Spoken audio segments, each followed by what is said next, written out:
Nang maramdaman ni Shi ang sumasabog na lakas na yun, biglang naglaho ang lahat ng yabang sa kanyang mukha. Hindi siya makapaniwala sa realidad na nasa harapan niya. Itinaas ng Sacred Dragon ang napakalaking kuko nito. Bumaba ang boses ni Lu Fan sa isang malamig at nakapanghihilakbot na bulong habang ibinibigay ang hatol ng kamatayan. Napatitig si Sheiyan sa pababang kuko habang naninigas sa sukdulang takot. Sa harap ng Undead Sacred Dragon na ng sunod-sunod na buffs, wala siyang anumang paraan upang ipagtanggol ang sarili. Sa kanyang mga huling sandali, hindi niya matanggap ang katotohanang natatalo siya. Naguluhan siyang isipin kung paano naging ganito kahirap hulaan at pigilan si Lu Fan. Ngunit naaga-agad ang kanyang pansin nang marinig niya ang nakabibinging sigaw ng isa pa nilang kasama. Dinudurog na si Renying ng Earth Demon na tila gagawing laman loob ang kanyang katawan. Napapalahaw siya sa matinding sakit at desperadong nagsusumamo na iligtas siya ng kanilang Panginoon. Sa ibang bahagi ng labanan, ganap nang nawala ng dignidad si Shang Zian at malinaw na nakaukit sa kanyang mukha ang purong takot. Doon niya nakita ang tunay na kapangyarihan ng isang Dragon Tamer sa mundo ng Awaken ng Mana. Napahiyaw siya at humingi ng saklolo sa National Lord. Nang makita ni Shin ang sunod-sunod na pagkakatay sa kanyang mga kasama, nilamon siya ng walang hanggang pagsisisi. Napagtanto niyang hindi niya kailanman dapat inudyukan ang ganitong uri ng halimaw. Pagsulyap niya sa tabi, nakita niyang patay na si Shan Shuo. Doon tuluyan siyang pinanghinaan ng loob at napagtantong hindi na sana niya ginawa ang lahat ng ito. Nang mawala ng natitirang lakas, bumagsak siya sa lupa. Habang dahan-daang lumalapit si Lu Fan, paos na inamin ni Sheiyan ang kanyang pagsisisi. Tinanggap niyang minamaliit niya si Lu Fan. Ngunit walang bahid ng awa ang boses ni Lu Fan. Ipinaalala niyang aktibo pa rin ang Dragon Domain at mamamatay sila roon tulad ng iba. Sa sandaling yun, tuluyan nang namatay ang huling apoy ng pag-asa sa puso ng lalaki. Inamin nitong natalo na siya at hiniling na tapusin na lamang ang lahat. Hinugot ni Lu Fan ang kanyang sandata habang nananatiling madilim ang kanyang ekspresyon. Naalala niya na ang pagpatay sa tagapagtanggol ng isang bansa ay tiyak na magpapahirap sa buhay niya dahil sa magiging reaksyon ng Crown Prince. Gayunman, ipinaalala niya sa kaharap ang sinabi niya kanina. Sa pagtitig sa malamig na mga mata ni Lu Fan, agad nataranta ang lalaki nang maunawaan niyang wala nang daan palabas sa kanyang kapalaran. Tinanong niya kung ano ang balak gawin ni Lu Fan. Walang init sa tinig ni Lu Fan nang sabihin niyang gusto niyang panoorin ng lalaki kung paano niya papatayin ang bawat sundalong Thai na nasa ilalim ng utos nito. Mahigpit na hinawakan ni Lu Fan ang kanyang mapulang espada. Mula sa talim nito ay umaalingaw ang uhaw sa dugo. Mula sa mga anino ay lumitaw ang Sword Spirit at mahina nitong ibinulong ang mabigat na tanong kung paano nila ipaliliwanag ang pagkamatay ng 5 tagapangalaga ng Titi. Lumapit si Hongka habang nanginginig ang boses sa matinding pag-aalala. Inusisa niya si Xiaopan at tinanong kung maayos lang ba ito. Nais niyang malaman kung may naging backlash ba mula sa labanan at kung kailangan na ba nilang linisin ang buong lugar. Tumingin-tingin si Xiaoman sa paligid habang hindi pa rin makapaniwala sa kinalabasan ng bakbakan. Hindi niya akalaing ang pinuno ng 5 tagapangalaga ay babagsak ng ganoon kadali. Ngunit malamig lamang nang umisi si Lu Fan. Mabagsik niyang ipinahiwatig na walang sino mang nagsabing patay na ang mga yon. Nanigas si Tano nang maunawaan ang madilim na ibig sabihin sa likod ng mga salitang yon.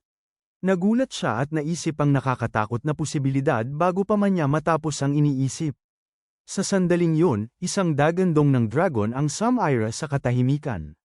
Lalong naging nakapanghihilakbot ang aura ni Lu Fan. Ipinaalala niyang pinatay ng mga kalaban ang kanyang mga kababayan mula sa Dragon Nation. Sa paningin niya, ang simpleng kamatayan ay napakagaan na parusa para sa ginawa ng mga ito. Kasabay niyon, isang hukbo ng maiitim na kaluluwa ang nagsimulang umangat mula sa lupa sa kanyang paligid. Ito ang tunay na nakakatakot na kapangyarihang matatagpuan lamang sa isang top-tier system mana. Sa malayo, may panibagong pangkat na papalapit. Pinangungunahan nito ng mabigat ang baluting kabalyero na si Liay. Ngunit pagdating niya sa lugar, agad siyang napahinto nang maamoy ang mabigat na baho ng kamatayan sa hangin. Sa kanyang harapan ay nakatayo ang isang warp gate na napapalibutan ng mga salamangkero na nakasuot ng balabal. Nagtipon doon ang lahat ng matataas na opisyal. Wala siyang kaalam-alam na isa pala yung patibong. Lumuhad siya ng may paggalang at ipinaabot ang mensahe mula kay Lord Kim Tae-hee. Ipinaalam niya na alam na ng Dragon Nation na nawasak ang array. Idinagdag pa niya na sina Han Febay at ang Northern Marquee ay kumikilos na papunta sa hangganan. Ngunit walang sumagot sa kanya. Naging napakabigat ng katahimikan sa paligid. Dahan-daang gumapang ang malamig na takot sa kanyang gulugod habang nilalamon siya ng pangamba. Naisip niyang baka hindi nasiyahan ang kanyang Panginoon sa kabagalan ng kanyang pagdating. Sa pagtanaw niya sa lawak ng pinsala, inakala niyang malamang ay napatay na ng kanilang Panginoon si Lu Fan. Ngunit mula sa mga anino ay sumingit ang isang pamilyar na bangungot.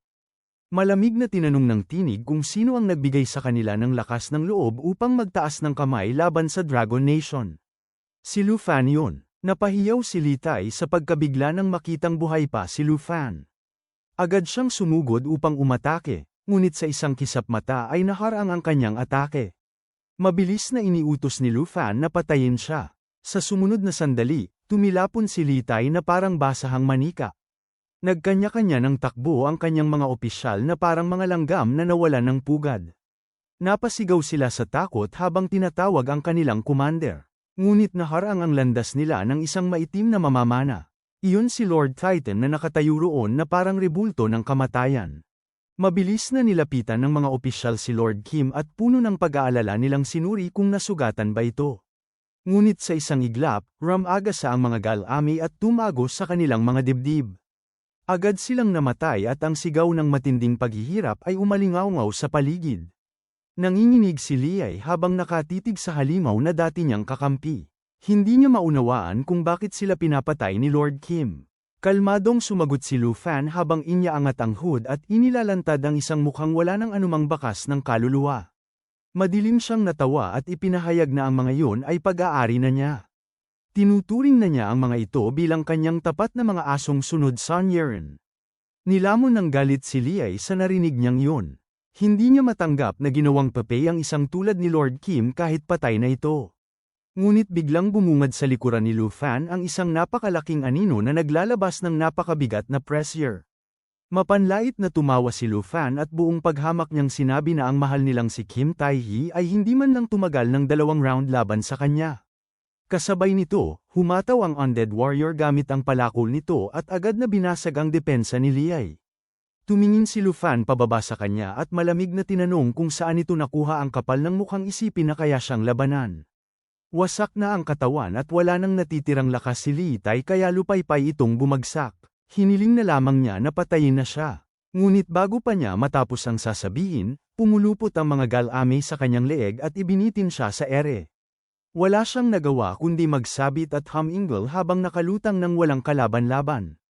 Doon niya naitanong kung ano ang nais ni Lu Fan. Casual lamang ang tono ni Lu Fan habang sinasabing bibigyan niya siya ng isang pagkakataon kapalit ng katotohanan. Biglang namutla si Lai Ti at tila naubusan ng lahat ng dugo sa katawan. Sa sobrang takot, nangako siyang magsasalita. Makalipas ang ilang sandali, hirap nang humihingang nagsalita si Tai habang duguan at halos hindi na makilala sa tindi ng pambubugbog. Buong diin niyang isinumpa sa langit na yun na ang lahat ng nalalaman niya. Nakasimangot si Xian habang pinoproseso ang impormasyong kanilang nakuha. Napagtanto niyang hindi lamang pala ang 5 tagapangalaga ang ipinadala ng Tai Nation para patayin si Lu Fan, kundi maging ang 2 Ace Legion. Sa isip niya, ang sitwasyon ay mistulang isang napakabigat na balangkas mula sa isang mana recap. Tumango si Tan Thursday at ipinunto niyang wala ring anumang bakas ng bangkay ni Ko. Dahil dito, naniwala siyang nakatakas nga ang babae gaya ng sinabi ng bihag. Lumapit si Hongka at tinanong si Shawan kung ano na ang susunod nilang hakbang. Ipinaalala niya na wasak na ang warp gate at nasa kailaliman sila ng teritoryo ng kalaban, malapit pa sa Godslayer Legion. Nagbigay ng mungkahi ang Sword Spirit na magtungo na lamang sila sa hangganan. Ngunit umiling si Lu Fan. Tumigas ang kanyang mga mata sa matibay na pasya. Ipinaliwanag niyang ang random teleport scroll ay limitado lamang sa map na yun. Dahil dito, kailangan nilang mahanap ang babae bago pa ito maunahan ng Godslayer Legion. Biglang sumabat si Lai Ti habang nanginginig ang boses. Ipinilit niyang sinabi na naibigay na niya ang lahat ng impormasyong hiningi sa kanya. Ngunit sa mismong sandaling yun, mas lalong humigpit ang mga Galamay at pinunit ang kanyang laman. Sa kanyang huling mga sandali, napasigaw siya dahil napagtanto niyang nilinlang lamang siya. Maitim pa sa kailaliman ang ekspresyon ni Lu Fan nang ipahayag niyang hindi niya kailanman ipinangakong bibigyan niya ito ng buhay. Mariin niyang sinabi na kamatayan lamang ang makapagtutubos sa mga kaluluwa ng mga sundalo ng Dragon Nation. Samantala, sa kampo ng Godslayer Legion, isang talisman ang nasunog at naging abo bilang hudyat ng isang mensahe. Sa loob ng command center, may isang mataas na opisyal na malakas na nagbibigay ng mga utos. Inatasan niyang hintayin nila ang mga reinforcement ng Dragon Nation. Buong kumpiyansa niyang inisip na tiyak nang napatay ni Lord Kim ang batang si Lu Fan sa mga oras na yon. Patuloy siyang nagsasalita nang hindi niya namamalayang nabubuo na sa likuran niya ang isang bangungot. Nagsimulang umikot ang isang madilim na portal at isa-isang lumitaw mula roon ang mga Galamay. Iniisip pa ng opisyal na kahit sabay-sabay umatake ang 5 tagapangalaga, imposibleng makaligtas ang isang pangalawang awakened lamang. Ngunit sa sumunod na sandali, lumabas mula sa dilim ang undead Kim Tai-hee na ang mga mata ay kumikislap sa aura ng kamatayan. Tuluyang sumabog ang kaguluhan sa loob ng command center. Mula sa mga anino ay sumulpot ang mga nakakatakot na Galamay at ikinubli ang buong lugar sa sindak. Nautol ang isang opisyal habang tinatawag si Lord Kim. Wala siyang anumang ideya sa sasapit sa kanya kaya magalang pa rin siyang yumuko at nagbigay ng ulat. Ipinaalam niya na pinangunahan ni Commander Lai ang mga sundalo patungo sa Dead Sea upang may padala ang mensahe sa kanilang Panginoon. Natigilan ang opisyal dahil walang tugon na dumating. Sa isang kisap mata, tumalsik ang mainit na dugo sa sahig. Tinuhag ng isang Galamay ang kanyang puso ng diretso. Nagliyab sa sigawan ng buong silid habang ang kanyang katawan ay punit-punit na winasak hanggang puro laman at dugo na lamang ang naiwan. Nilamon ng takot ang natitirang mga sundalo. Gumuho ang kanilang katinoan sa harap ng eksena. Hindi nila matanggap na mismong si Lord Kim ang pumapatay sa kanilang commander. Sa kanilang pananaw, tuluyan na itong nabaliw. Dahil dito, nagsimula silang magtakbuhan para iligtas ang sariling buhay. Ngunit malamig lamang silang tinitigan ng undead na parang isang higanteng nakamasid sa mga langgam. Mabilis silang nabihag sa isang iglap. May ilan sa kanila ang nakalapit pa sa labasan, ngunit agad ding natigilan sa sobrang takot. Mula sa likuran ay may isang sundalong humahabol habang sumisigaw at tinatanong kung bakit sila tumigil imbes na tumakbo. Ngunit hindi na nakita ng opisyal ang sumunod na panganib. Mula sa kawalan ay may isang kamay na biglang lumabas at pinunit ang mismong espasyo. Habang unti-unting lumilitaw ang figura mula sa Dimensional Rift, nanlaki ang mga mata ng opisyal sa sukdulang sindak. Sa isang iglap ay gumuho ang kanyang katinoan. Napapalibutan sila ngayon ng dambuhalang mga halimaw na parang bangungot na nagkaroon ng laman at anyo. Nawalan ng lakas ang kanyang boses habang hingal niyang ibinulong na tunay ngang umiiral ang 9 realms. Sa likuran ng pumasok na nilalang ay umiikot ang isang black hole na naglalaman ng absolutong kamatayan. Isa-isang bumagsak ang mga opisyal at naging simpleng biktima na lamang para kay Kain. Casual at mayabang siyang naglakad palabas ng tarangkahan habang iniiwan sa kanyang likuran ang walang lamang nakawalan. Nagningning ang mga mata ni Xian sa isang malamig, tuso, at pumapatay na intensyon. Samantala, lumipat ang tagpo sa Kim Manor sa loob ng bansang Tai Chi. Gabi na noon at ang mga ilaw ng lungsod ay nagsisimulang kumislap laban sa paparaming dilim. Halos mabaliw na si Kim Sai-Ian-an. Paulit-ulit na ingay ng telepono ang lalong sumisira sa kanyang nerbiyos. Sa sobrang galit, malakas niyang pinukpok ang kamao sa mesa. Napamura siya at hindi maintindihan kung bakit walang sumasagot sa kanyang mga tawag. Sa wakas ay may sumagot din sa linya. Isang mahigpit at disiplinadong tinig ang narinig mula sa kabilang panig. Nagpakilala ang tumawag mula sa Godslayer Core Command Center at inutusan siyang magsalita. Pinilit ni Sion na panatilihing matatag ang kanyang boses. Nagpakilala siya bilang si Kim Sion at inutusan ang kabilang panig na agad magpadala ng isang squad sa Death Sand Sea Dungeon. Iniutos din niya na hanapin si Master Liai at sabihing makipag-ugnayan agad sa kanya. Biglang may sumingit na isang tarantang boses. Nagsimula itong mag-ulat na may malaking sakuna sa labas at may kinalaman yon sa Sham. Ngunit hindi pa man ito natatapos ang sasabihin, agad nang sumigaw si Sai habang nagpapanik at pilit hinihinging sabihin kung ano ang nangyayari. Naputol na ang linya bago pa siya makakuha ng sagot. Nakatitig lamang siya sa screen ng telepono habang unti-unting bumabalot sa kanya ang malamig na pawis. Isang nakakatakot na posibilidad ang pumasok sa kanyang isip. Naisip niyang baka ang pinakamasamang maaaring mangyari ay nangyari na nga. Hindi nag-aksaya ng oras si Sion. Agad niyang naisip na kailangan niyang magpadala ng scouts upang beripikahin ang sitwasyon. Mabilis na gumalaw ang kanyang mga daliri sa screen habang dinadayal ang isang pamilyar na numero. Ngunit sa sandaling yun, umalingaw mula sa labas ng hallway ang tunog ng nagmamadaling mga yabag.